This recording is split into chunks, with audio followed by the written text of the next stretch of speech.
नमस्ते, आप सबका हमारे चैनल में स्वागत है।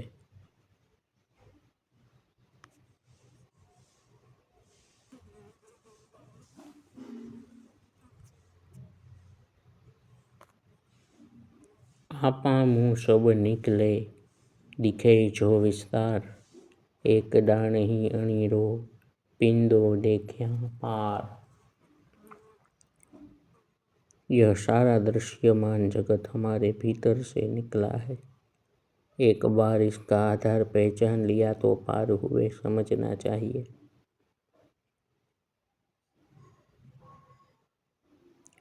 हर आदमी का अपना अपना विश्व है।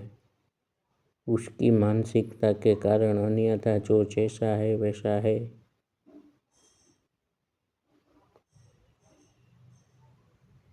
अपने मानसिक जगत में उस जगत के लोगों के साथ शांति से रहना आना चाहिए।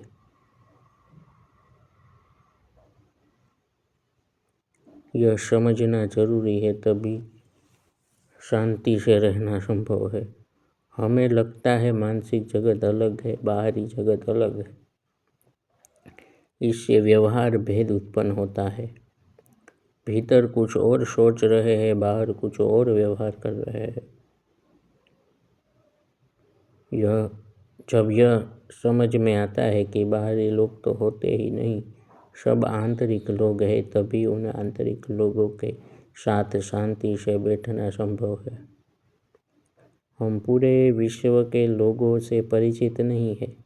अनेक देशों में अनेक लोग रहते हैं। वे कौन है, कहाँ, क्या है, हमें क्या पता। हम तो जो लोग हमारे संपर्क में हैं उन्हें जानते हैं। वे हमारे व्यक्तिगत विश्व का हिस्सा होते हैं, चाहे वे कोई भी हो, अच्छे बुरे, अपने पराये, दोस्त दुश्मन। वे बाहरी नहीं हैं, वे मानसिक है। और पहले यही समझना है कि क्या हम अपने मन में रहे मानसिक लोगों के साथ शांति से रह सकते हैं। इससे जिम्मेदारी स्वयं पर आती है। बाहरी व्यक्ति को पराया मानकर काम चलाया जाता है, परंतु मानसिक लोगों को पराया मानने का अर्थ है स्वयं ही दो खंडों में विभाजित हो जाना। ऐसा लग सकता है कि अपने ही लोग हमें पराया मानते हैं। यह पीड़ा और संघर्ष उत्पन्न करने वाली बात है।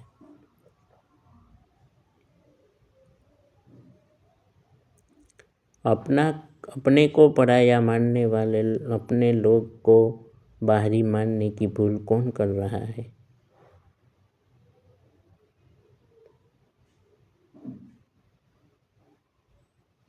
हम ही कर रहे हैं, क्योंकि बाहर तो है ही नहीं। वे हमारे भीतर है और हमारे मानसिक विश्व का हिस्सा है। इसका मतलब हम अपने मानसिक विश्व के लोगों पर निर्भर है।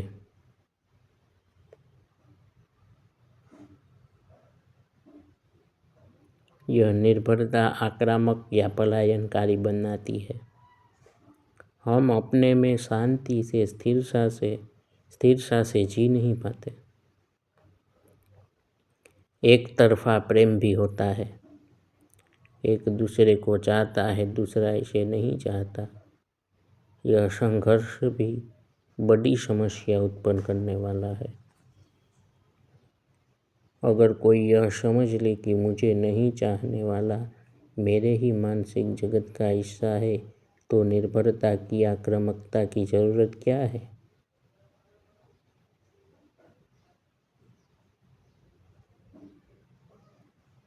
क्या यह काफी नहीं है कि वह अपने मानसिक जगत का हिस्सा है?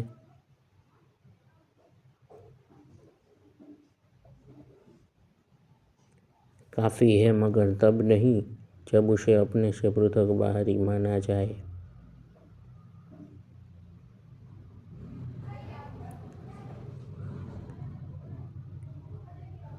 अपने मानसिक जगत से अलग बाहरी मानना ही है समस्या की जड़।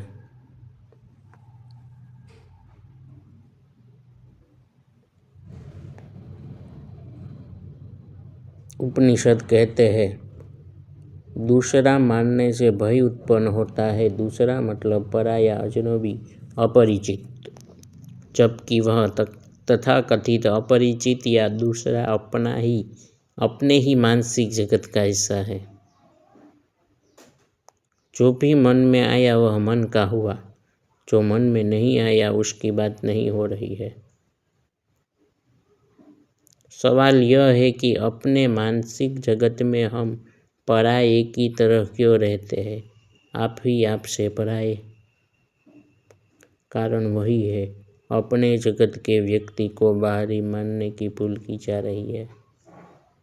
यह समझने की जरूरत है कि मानसिक व्यक्ति बाहरी हो सकता है क्या? वह बाहरी नहीं है, अपना है, हम स्वयं है।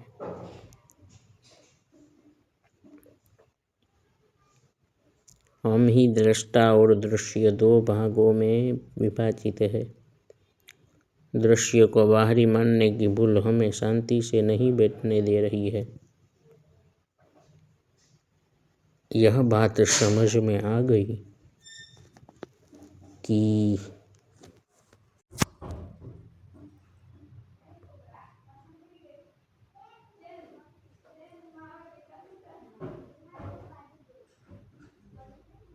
मानसिक है न कि बाहरी, तो हम स्वस्थ हो जाते हैं। यह बात समझ में आ गई कि दृश्य मानसिक है न कि बाहरी, तो अब हम स्वस्थ हो सकते हैं।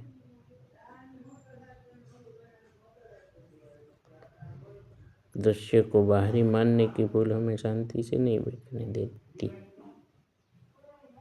और हम ही दृष्टा व दृश्य में विभाजित है। और यह जान लिया कि बाहरी तो हम हैं,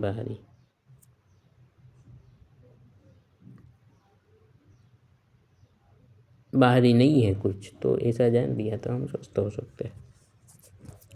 वास्तव में तो स्वयं ही है आधार रूप में दृष्टा दृश्य दो भागों में बटा मन है।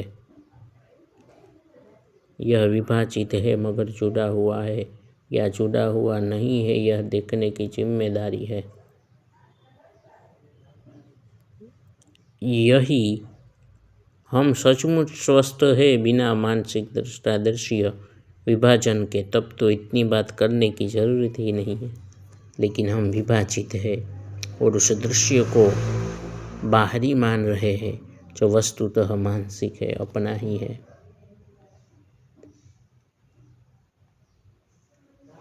यह समझने आने पर ही यह प्रश्न उठेगा कि फिर हम अपने जगत में प्रस्तुत क्यों नहीं है। यह समझने में आने पर ही यह प्रश्न उठेगा कि फिर हम अपने जगत में प्रस्तुत क्यों नहीं है। क्यों सतत आक्रमण या पलायन की स्थिति बनी हुई है।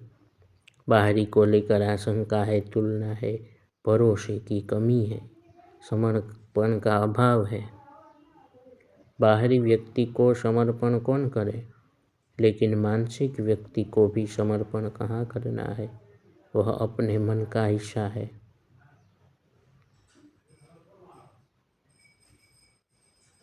मैं जिसे हम स्वयं मानते हैं वह भी मन का ही हिस्सा है। दोनों के बीच विभाजन और दूरी समाप्त की जा सकती है अगर हम स्वयं हृदय की तरह रह सके, स्वस्थ रह सके।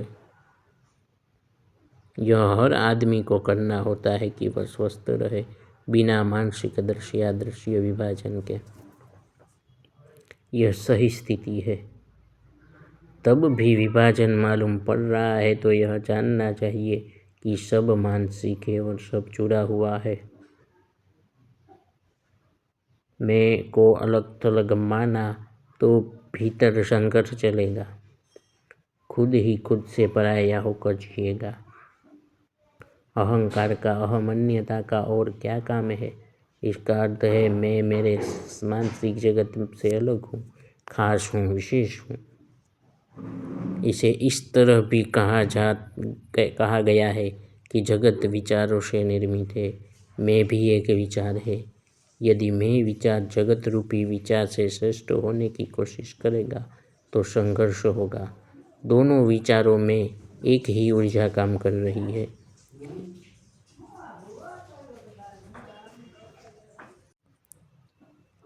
दोनों विचारों में एक ही ऊर्जा काम कर रही है। इस विभाजित ऊर्जा के बीच जो संघर्ष है उसमें खुद का ही नुकसान है। निर्विचार व्यक्ति में ऊर्जा अखंड हो जाती है।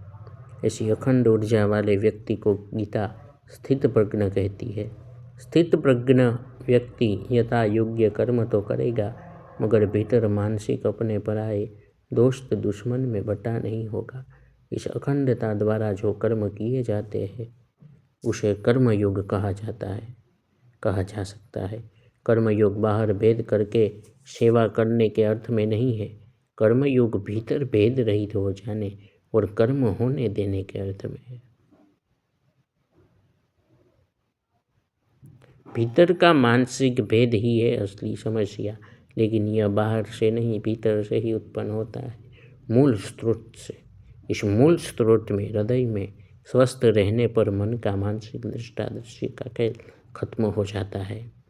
आदमी भली प्रकार से शांत स्वस्थ हो जाता है, फिर वह सबके साथ शांति से रहे। इसमें आश्चर्य क्या है? जिसके साथ वह शांति से नहीं रह रहा था वे सब उसके मानसिक लोग ही थे। इसलिए जो अपने मानसिक लोगों के साथ शांतिपूर्वक रहने में सफल हो जाता है उसी को वास्तविक सफल कहा जा सकता है। वह पार उतर गया, एक दान ही अणियो बिंदु देखा पार। ज्वलंत प्रश्न, मानसिक में मेरे मन के मानसिक लोगों के साथ कैसा व्यवहार कर रहा हूँ? स्वयं को भूलकर जो दोनों का आधार है या जिसमें दोनों ही नहीं है? जो मानसिक लोगों के साथ सही है, प्रेमपूर्ण है, वह कपट रहित है। आज इतना ही।